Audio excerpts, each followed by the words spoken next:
Por un lado están los que dicen que la CIA no notó señales de advertencia obvias. Por el otro, aquellos que argumentan que es notoriamente difícil identificar las amenazas de antemano y que la agencia estadounidense hizo todo lo que era razonablemente posible.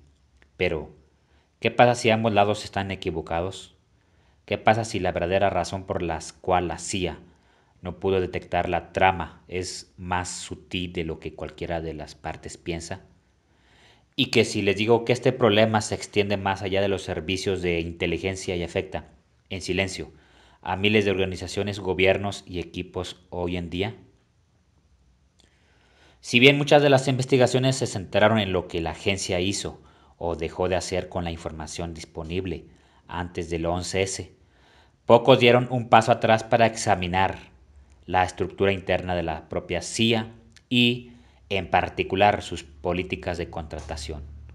Y desde una perspectiva tradicional, eran inmejorables.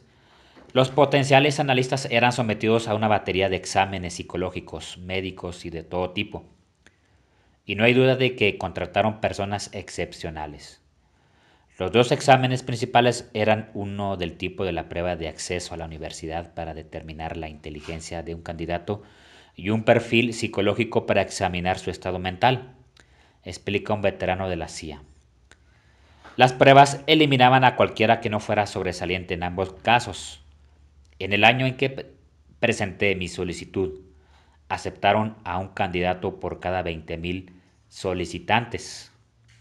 Cuando la CIA decía que contrataba a los mejores, estaba en lo cierto, agrega. Y, sin embargo, la mayoría de estos reclutas también se veían muy similares. Hombres blancos, anglosajones, estadounidenses, de religión protestante. Este es un fenómeno común en el reclutamiento, a veces llamado homofilia. Las personas tienden a contratar a personas que piensan como ellos mismos. Y es que a uno lo valida al estar rodeado de personas que comparten las propias perspectivas y creencias. De hecho, los escáneres cerebrales sugieren que cuando otros reflejan nuestros propios pensamientos, eso estimula los centros de placer de nuestros cerebros. En su estudio sobre la CIA, los expertos en inteligencia Milo Jones y Philip Silversan escriben: el primer atributo consistente de la identidad y cultura de la CIA desde 1947 hasta 2001 es la homogeneidad de su personal en términos de raza, sexo, etnia y antecedentes de clase. Y un estudio del inspector general sobre prácticas de reclutamiento encontró que en 1964 una rama de la CIA, la Oficina de Estimaciones Nacionales, no tenía profesionales negros, judíos o mujeres y solo unos pocos católicos. Para 1967, según el informe, había menos de 20 afroamericanos de unos 12,000 empleados no administrativos de la CIA, y la agencia mantuvo la práctica de no contratar minorías desde la década de 1960 hasta la década de 1980 y hasta 1975 la comunidad de inteligencia de Estados Unidos prohibió abiertamente el empleo de homosexuales. Hablando de su experiencia con la CIA en la década de 1980, una persona con información privilegiada escribió que el proceso de reclutamiento condujo a nuevos oficiales que se parecían mucho a las personas que los reclutaron, blancos, en su mayoría anglosajones de clase media y alta, graduados universitarios de artes liberales. Había pocas mujeres y pocas etnias, incluso con antecedentes europeos recientes. En otras palabras, ni siquiera tanta diversidad como había entre los que habían ayudado a crear la CIA, destaca el escritor. La diversidad se redujo aún más después del final de la Guerra Fría. Un ex oficial de operaciones dijo que la CIA tenía una cultura blanca como el arroz. Y en los meses previos al 11 de septiembre, la Revista Internacional de Inteligencia y Contrainteligencia comentó: desde su inicio la comunidad de inteligencia ha estado integrada por la élite protestante blanca. no solo porque esa era la clase en el poder, sino porque esa élite se vio a sí misma como garante y protectora de los valores y la ética estadounidense. Pero ¿por qué es un problema esta homogeneidad?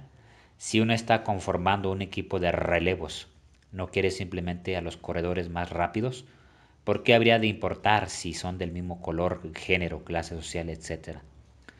Pues porque esta lógica, aunque irrefutable cuando se aplica a tareas simples para cómo correr, cambia cuando se aplica a tareas complejas como la inteligencia. ¿Por qué? Porque cuando un problema es complejo, ninguna persona tiene todas las respuestas. Todos tenemos puntos ciegos, lagunas en nuestra comprensión.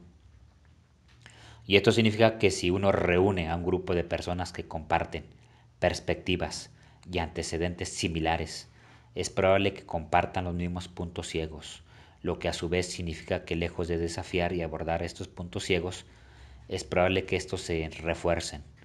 La ceguera de perspectiva describe el hecho que a menudo no somos capaces de ver a nuestros propios puntos ciegos.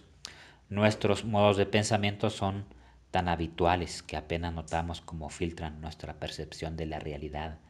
La periodista Reni Edo Losh escribe un periodo en el que tuvo que ir en bicicleta al trabajo. Una verdad incómoda se me ocurrió cuando cargaba mi bicicleta de arriba abajo por las escaleras. La mayoría del transporte público no eran fácilmente accesibles. Antes de tener que transportar mis propias ruedas, nunca me había dado cuenta de este problema. Había sido ajena al hecho de que esta falta de accesibilidad estaba afectando a cientos de personas.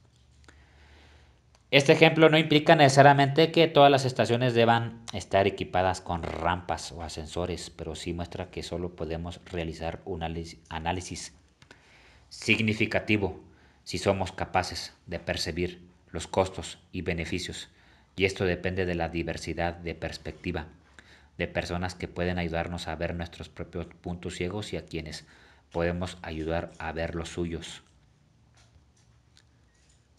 Osama Bin Laden le declaró la guerra a Estados Unidos desde una cueva en Tora Bora en febrero de 1996. Las imágenes mostraban a un hombre con una barba que le llegaba hasta el pecho. Vestía una túnica debajo del uniforme de combate. Hoy, dado todo lo que sabemos sobre el horror que desencadenó, la declaración parece amenazante, pero una fuente de la principal agencia de inteligencia de Estados Unidos dijo que la CIA no podía creer que este saudita alto y con barba, en cuclillas alrededor de una fogata, pudiera ser una amenaza para Estados Unidos.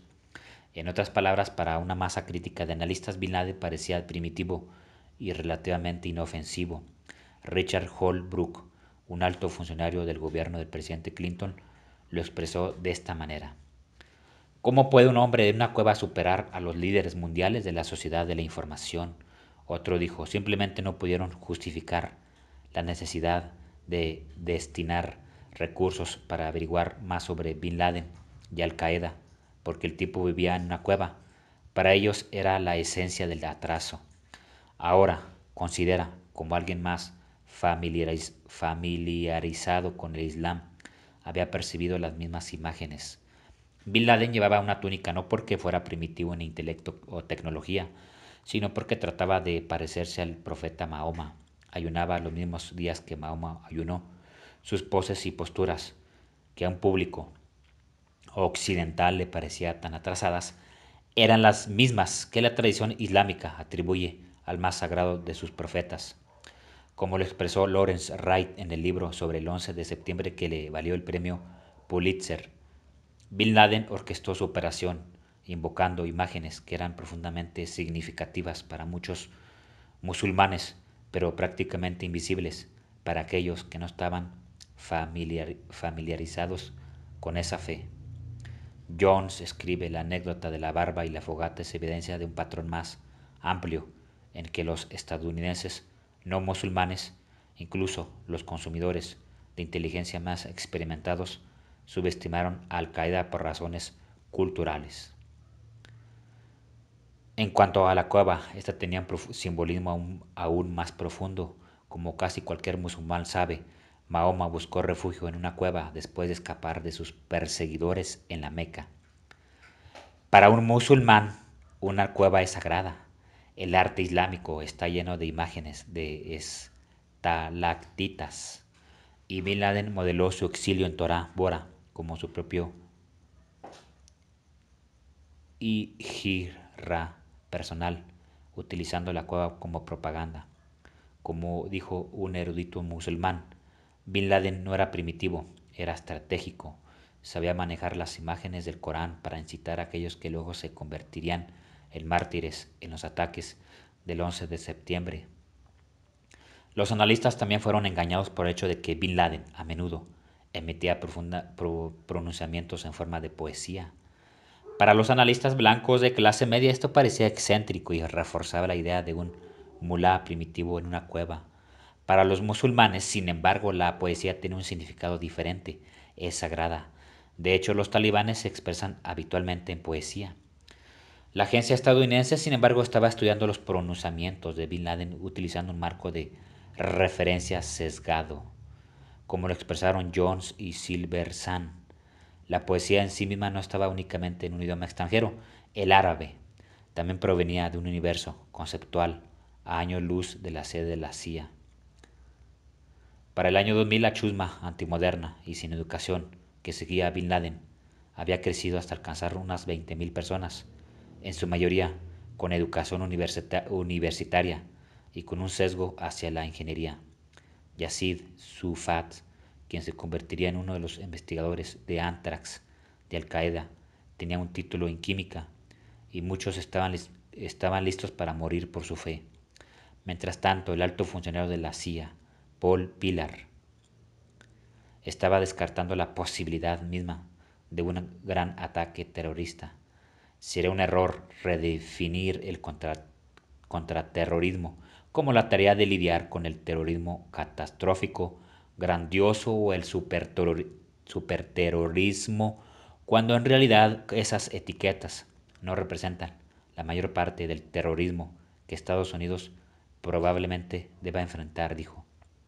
Y otro defecto en las deliberaciones de la CIA fue su renuncia a creer que Bin Laden iniciaría un conflicto con Estados Unidos. ¿Por qué comenzar una guerra que no podría ganar? Los analistas no habían dado el salto conceptual que permite entender que para los yihadistas la victoria no debe asegurarse en la tierra sino en el paraíso. De hecho, el hombre en clave de Al-Qaeda para la trama era la gran boda. Y es que en la ideología de los suicidas, el día de la muerte de un mártir es también el día de su boda, cuando es recibido por vírgenes en el cielo. La CIA podría haber asignado más recursos a investigar a Al-Qaeda, podría haber intentado infiltrar la organización, pero en la agencia fueron incapaces de comprender la urgencia. No asignaron más recursos porque no percibieron una amenaza. No buscaron penetrar a Al-Qaeda porque ignoraban el agujero en su análisis y el problema no se limitaba a la incapacidad de conectar los puntos en el otoño del 2001, sino que remitía una falla en todo el ciclo de inteligencia. La escasez de musulmanes dentro de la CIA es solo un ejemplo de cómo la homogeneidad debilitó a la principal agencia de inteligencia del mundo. Da una idea de cómo un grupo más diverso había posibilitado una comprensión más rica, no solo de la amenaza que representaba Al-Qaeda, sino también de los peligros en todo el mundo, de cómo diferentes marcos de referencia, diferentes perspectivas, habrían posibilitado una síntesis más completa, matizada y poderosa. Por ejemplo, una proporción sorprendente alta del personal de la CIA había crecido en familias de clase media, soportando pocas dificultades financieras u otros signos de potenciales precursores de la radicalización, o numerosas otras experiencias que podrían haber enriquecido el proceso de inteligencia. En un equipo más diverso, cada uno de ellos habría sido un valioso activo. Como grupo, sin embargo, tenía defectos. El problema, sin embargo, no es solo de la CIA, como se nota al mirar a muchos gabinetes de gobiernos, bufetes de abogados, equipos de liderazgo del ejército, altos funcionarios públicos e incluso ejecutivos de algunas empresas de tecnología. Y es que nos sentimos inconscientemente atraídos por personas que piensan como nosotros, pero rara vez piensan como nosotros. Pero rara vez notamos el peligro porque desconocemos nuestros propios puntos ciegos. John Cleese, el comediante, lo expresó de esta manera. Todo el mundo tiene teorías, las personas peligrosas son aquellas que no conocen sus propias teorías. Es decir, las teorías sobre las que operan son en gran parte inconscientes. Obtener la combinación correcta de diversidad en los grupos humanos no es fácil. Reunir las mentes correctas con perspectivas que desafían, aumentan, divergen y polinizan, en lugar de loros, corroboran y restringen, es una verdadera ciencia, pero esto se convertirá en una fuente clave de ventaja competitiva para las organizaciones, sin mencionar las agencias de seguridad. Así es como los enteros se vuelven más que la suma de sus partes. La CIA, por su parte, ha dado importantes pasos hacia una diversidad significativa desde el 11 de septiembre. Pero el problema continúa persiguiendo a la agencia y un informe interno en 2015 fue bastante crítico. Como dijo el entonces director John Brennan, el grupo de estudio analizó detenidamente nuestra agencia y llegaron a una conclusión inequívoca. La CIA simplemente debe hacer más para desarrollar el entorno de liderazgo diverso e inclusivo que requieren nuestros valores y que nuestra misión exige.